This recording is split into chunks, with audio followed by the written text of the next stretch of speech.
نحمده ونصلي ونسلم على رسوله الكريم اما بعد فاعوذ بالله من الشيطان الرجيم بسم الله الرحمن الرحيم اذ تلقونه بألسنتكم وتقولون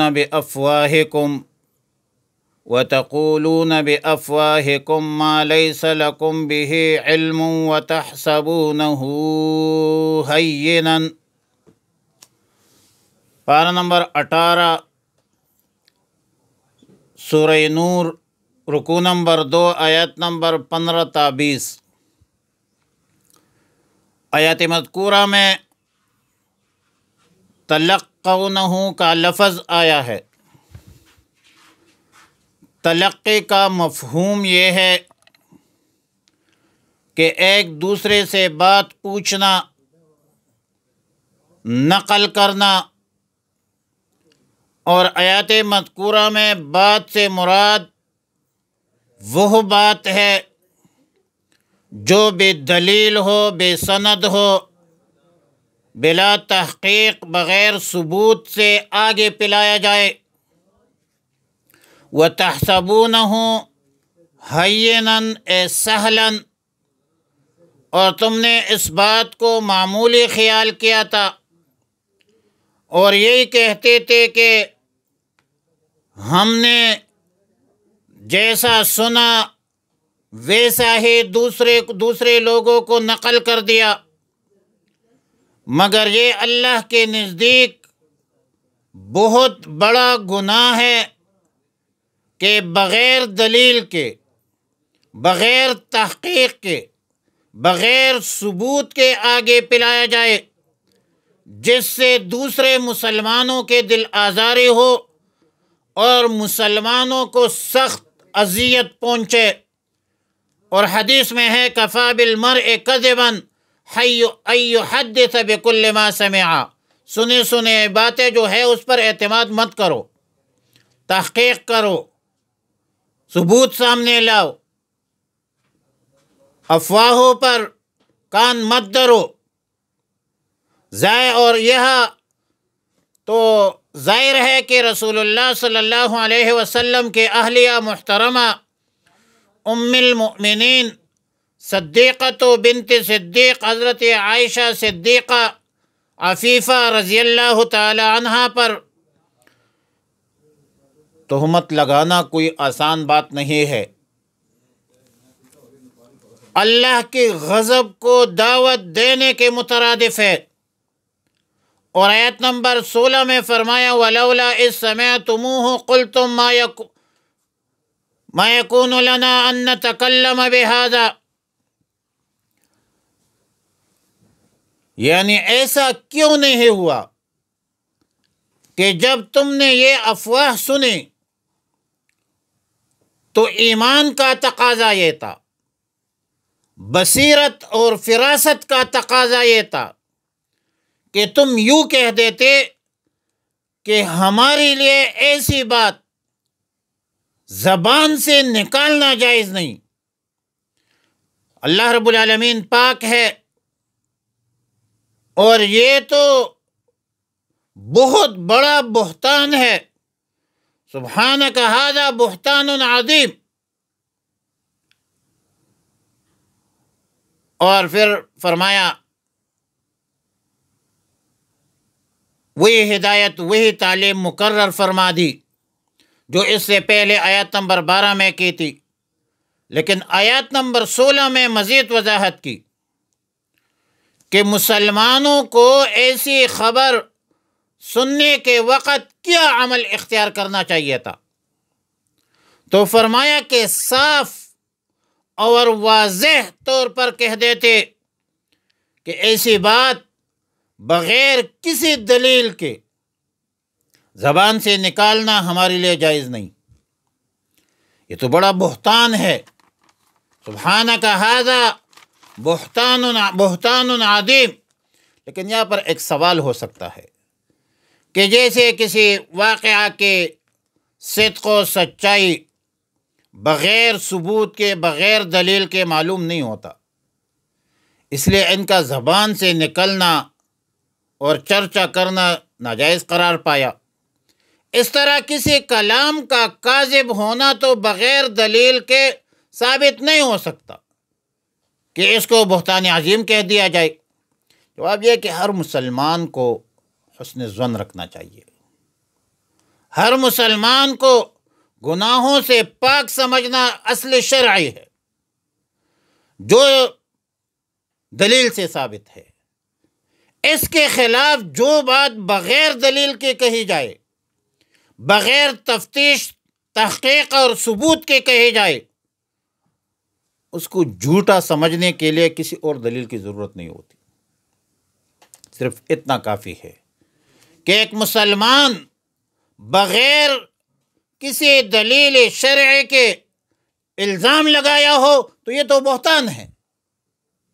اور آیت نمبر 17 میں فرمایا کہ اللہ تمہیں یعظکم اللہ، اللہ تمہیں نصیحت کرتا ہے کہ آئندہ ایسی حرکت مت کرنا۔ امت کو تعلیم ہے اگر تم ایمان والے ہو، ان کنتم مؤمنین ویبین اللہ لکم الآیات واللہ علیم حکیم۔ آیت نمبر 19 میں فرمایا کہ ان الذین یحبون ان تشیع الفاحشۃ فی الذین آمنوا، فواحش بے حیائی کے انسداد کے ایک خاص انتظام کا بیان ہے، ایک خاص نظام کا بیان ہے کہ اس قسم خبر کو مشہور نہیں کرنا چاہیے، اور اگر مشہور ہو تو ثبوت شرعی کے ساتھ ہو۔ ہر بندے کی عزت و نفس ہوتی ہے، انسان کو اللہ نے محترم بنایا ہے، وَلَقَدْ كَرَّمْنَا بَنِي آدم۔ کسی کی عزت پر ہاتھ مت ڈالو، کسی کے ناموس کو تباہ برباد مت کرو، تاکہ اگر ثبوت شرعی ہے تو مجمع عام میں اس پر حد جاری کرے، اس سے انسداد ہو جائے گا۔ اور جہاں ثبوت شرعی نہیں ہے، سنی سنائی باتیں ہیں، وہاں اس طرح بے حیائی کی خبروں کو مشہور کر دینا، تشہیر کرنا، یہ بے حیائی سے نفرت کم کر دینے اور جرائم پر اقدام کا موجب اور سبب بن سکتا ہے۔ اس طرح ہمارے آج کل کے media, print media, social media, خاص کر الیکٹرانک میڈیا، روزانہ ہوتا رہتا ہے، ذرائع بتاتے ہیں کہ ذرائع کا یہ دعویٰ ہے، لیکن بحیثیت مسلمان قرآن کریم نے ایسے خبروں کے تشہیر کے لیے صرف ثبوت شرعی جو ہے اس کا مطالبہ کیا ہے۔ ایسے خبروں کے تشہیر ثبوت شرعی کی بنیاد پر ہوتی ہے، ثبوت کے بغیر، دلیل کے بغیر، تفتیش، تحقیق، حوالہ کے بغیر کسی خبر کو اخبارات کی زینت بنانا بالکل ناجائز ہے۔ صحافت امانت کا نام ہے، لیکن جب صحافت سے امانت نکالا جائے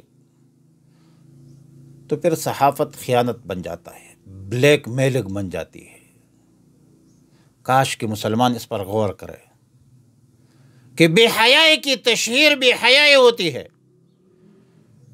اور بے حیائی کی تشہیر کرنے والوں کو دنیا میں بھی سزا ملتی ہے،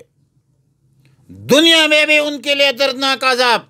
اور آخرت میں بھی ان کے لیے دردناک عذاب۔ واللہ یعلم وانتم لا تعلمون، اللہ سب کچھ جانتا ہے، تم تو کچھ بھی نہیں جانتے۔ اور ایک دفعہ پھر فرمایا ولولا فضل اللہ علیکم ورحمتہ، اگر تم پر اللہ کا فضل و کرم نہ ہوتا، رحمت نہ ہوتا،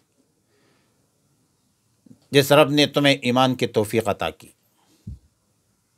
ایمان کی نعمت سے مالا مال فرمایا، توبہ کی توفیق دی، رسول اللہ صلی اللہ علیہ وسلم کے صحبت کی توفیق دی، ورنہ یہ الزام بڑا خطرناک تھا، یہ دنیا اور آخرت کی تباہی بربادی کا ذریعہ تھا۔ لیکن اللہ رب العالمین وَأَنَّ اللَّهَ رَؤُوفٌ الرحیم، اللہ رب العالمین بڑا شفیق اور مہربان ذات ہے۔ فرمایا اذ تلقونہ، جب تم لاتے تھے اس بات کو بِأَلْسِنَتِكُمْ اپنے زبانوں پر، وَتَقُولُونَ اور تم کہہ رہے تھے بِأَفْوَاهِكُمْ اپنے منہ سے، مَا لَيْسَ لَكُمْ بِهِ عِلْمٌ وہ بات جس کا تمہیں کوئی علم نہیں، وَتَحْسَبُونَهُ هَيِّنًا اور تم سمجھ رہے تھے اس کو آسان اور معمولی بات، وَهُوَ عِندَ اللَّهِ عَظِيمٌ حالانکہ یہ اللہ کے نزدیک بہت بڑا گناہ ہے۔ ولولا اور یہ کیوں نہیں ہوا، اس سمعتموہ جب سنا تم نے اس کو، قلتم کہہ دیتے ما یکون لنا نہیں ہے مناسب ہم کو، ام نتکلم بہذا کہ ہم کلام کریں اس میں، سبحانک یا رب العالمین پاک ہے تیری ذات، ھذا بہتان عظیم یہ تو بہت بڑا بہتان ہے۔ یعظکم اللہ نصیحت کرتے ہیں اللہ تمہیں، ان تعودو کہ دوبارہ نہ کرو، لمثلہ ابدا ایسا کام کبھی بھی ہمیشہ کے لیے، ان کنتم مؤمنین اگر تم ایمان والے ہو، ویبین اللہ اور بیان کرتا ہے، کھول کر بیان کرتا ہے اللہ تعالیٰ لکم تمہارے لیے، الآیات آیات ہے، واللہ علیم حکیم اللہ تعالیٰ جاننے والا ہے حکمت والا ہے۔ ان الذین یحبون بے شک جو لوگ، یحبون چاہتے ہیں، ان تشیع الفاحشۃ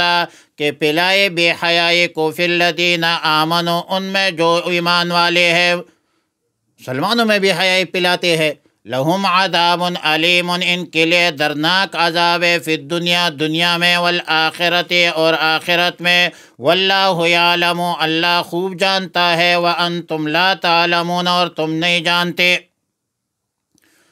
ولولا فضل اللہ علیکم اگر نہ ہوتا اللہ کا فضل تم لوگوں پر، ورحمتہ اور اللہ کی رحمت، وان اللہ اور بے شک اللہ رب العالمین رؤوف بڑا مہربان ہے، شفیق ہے، رحیم بہت بڑا نہایت رحم والا ہے۔ وصلی اللہ علی النبی الامی الکریم وعلی آلہ واصحابہ اجمعین۔